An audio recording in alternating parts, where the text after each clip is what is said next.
राधे राधे दोस्तों आज मैं जिस भक्ति की कहानी आपको सुनाने वाली हूँ, उसकी भक्ति की कहानी सुनने के बाद जो हम भगवान का ध्यान करने में वादित अपने बहुत सारे कर्तव्यों को बहानों के रूप में सुनाना शुरू कर देते हैं, अपनी दिनचर्या को लेकर बैठ जाते हैं, वही हमारे सारे बंधन हमें बेड़ियां प्रतीत होने शुरू हो जाएंगी।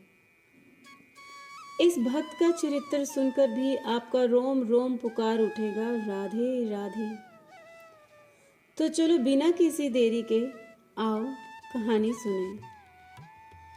पंडित परशुराम जी जयपुर के अंतर्गत खंडेला के शेखावत सरदार के राजपुरोहित थे। उनकी पुत्री करमैती का मन बचपन में ही भगवान में लग गया था। वह बालिका निरंतर श्री कृष्ण जी का नाम ध्यान करती थी। कभी कभी उनके ध्यान में खूब रोती, हा नाथ करके उन्हें पुकारती। कभी भजन कीर्तन करते हुए नाचती और कभी कभी हंसते हंसते लोटपोट हो जाती। छोटी सी बच्ची का ऐसा भगवान के प्रति प्रेम देखकर सभी घर वाले देखकर बड़े ही प्रसन्न होते। करमैती की इच्छा नहीं थी विवाह करने की, क्योंकि उसने तन मन धन से कृष्ण को ही अपना सब कुछ मान लिया था। किंतु लज्जावश वह कुछ कर नहीं सकी।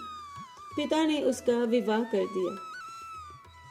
लेकिन जब ससुराल वाले उसे लेने आए तो वह व्याकुल हो उठी। जो शरीर श्याम सुंदर का हो चुका हो, वो किसी और के अधिकार में रहना कैसे पसंद कर सकता था। उसने अपने प्रभु से प्रार्थना की और ऐसा मार्ग दिखाने के लिए कहा कि वो सारे बंधन तोड़कर वृंदावन पहुंच जाए, और जो अपने नाथ को पुकारता है उसे मार्ग भी मिल ही जाता है। करमैती को भी एक उपाय सूझ गया। आधी रात को जब सारे घर वाले सो रहे थे तो अकेली बालिका चुपचाप घर से अपने नाथ को मिलने के लिए दौड़ पड़ी। वह चुपचाप वृंदावन के लिए चल पड़ी। सुबह जब घर वालों को करमैती कहीं पर भी ना मिली तो हर और हलचल मच गई। परशुराम पंडित जानते थे कि उनकी पुत्री कितनी पवित्र है, किंतु लोक लाज के भय से उन्होंने अपने राजा के पास जाकर राजा से विनती की कि वह अपने घुड़सवारों को भेजे ताकि वो करमैती को ढूंढ सकें। करमैती दौड़ी चली जा रही थी। रात्रि भर में वह इतनी दूर निकल गई कि उसे स्वयं को नहीं पता था कि वो कहाँ जा रही है। वह तो बस भागी जा रही थी। अपने नाथ से मिलने की लगन में उसके पैर चलते ही जा रहे थे। लेकिन जब उसने घोड़े के टापों की आवाज सुनी तो उसे डर लगा, कहीं घुड़सवार उसे वापस ना ले जाएं उन्हीं बंधनों में जहां से वो भाग कर आई है।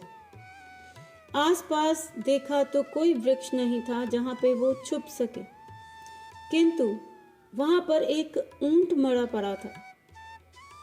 जहां के आसपास के जानवरों ने उसका पेट का भाग खा लिया था और अंदर से कंकाल नजर आ रहा था, और पेट के कंकाल ने एक गुफा का रूप ले लिया था।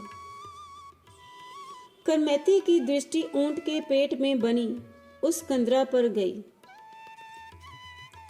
इस समय वह सांसारिक विषयों की दुर्गंध से भाग रही थी, तो मरे हुए ऊंट के शरीर से निकल रही गंध भी उसे सुगंध जैसी प्रतीत हो रही थी। वह भागकर उस ऊंट के पेट में छिप गई। जब घुड़सवार पास आए तो दुर्गंध के मारे उन्होंने मरे हुए ऊंट की तरफ देखा भी नहीं और शीघ्रतापूर्वक वहां से आगे बढ़ गए, और अंत में हताश होकर वापस लौट गए। माता पिता आदि भी पुत्री के संबंध में निराश हो गए। जिस भगवान की कृपा से विष अमृत हो जाता है, अग्नि शीतल हो जाती है, उसकी कृपा की वर्षा करमैती पर हो रही थी। ऊंट के शरीर में वह भूखी प्यासी 3 दिन छिपी रही और उस सड़े हुए ऊंट के शरीर की गंध उसके लिए सुगंध बन चुकी थी। चौथे दिन वह वहां से निकली, पर उसे मार्ग नहीं पता था, किंतु जो सबका मार्गदर्शक है, जब हम अपना रास्ता उसके लिए मोड़ लेते हैं तो अपने मार्ग अपने आप खुल जाते हैं। तब मार्ग ढूंढना नहीं पड़ता, मार्ग ही उसे ढूंढ लेता है। करमैती को साथ मिल गया और वह वृंदावन पहुंच गई। वहां पहुंचकर मानो वह आनंद के समुद्र में मग्न हो गई। जब परशुराम पंडित को अपनी पुत्री का कहीं पता ना चला, तब वह वृंदावन आए। लेकिन भला वृंदावन में करमैती को जानता पहचानता कौन था जो उसका पता लगता। एक दिन वृक्ष पर चढ़कर परशुराम पंडित जी इधर उधर देख रहे थे, तब उन्हें ब्रह्म कुंड पर एक वैरागिनी दिखाई दी। पास जाने पर उन्हें साधु वेश में करमैती ध्यान मगन बैठी हुई मिली। पुत्री की दीनहीन दशा को देखकर एक बार उन्हें शोक हुआ, लेकिन उसकी भक्ति प्रेम को देखकर उन्हें अंदर से बहुत सुख का अनुभव भी हुआ। वह अपने आप को धन्य मानने लगे।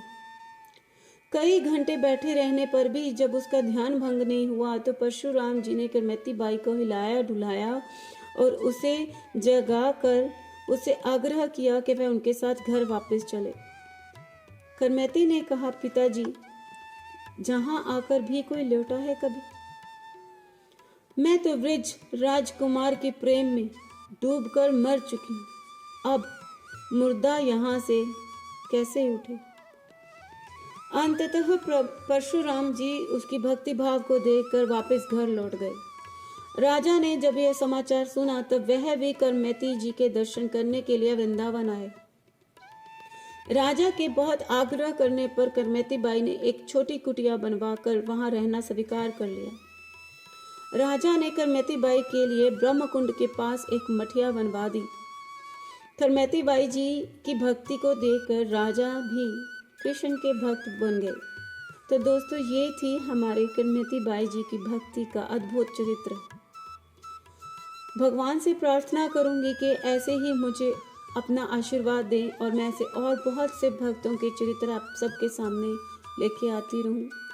फिर मिलती हूँ एक नई कहानी के साथ। तब तक राधे राधे।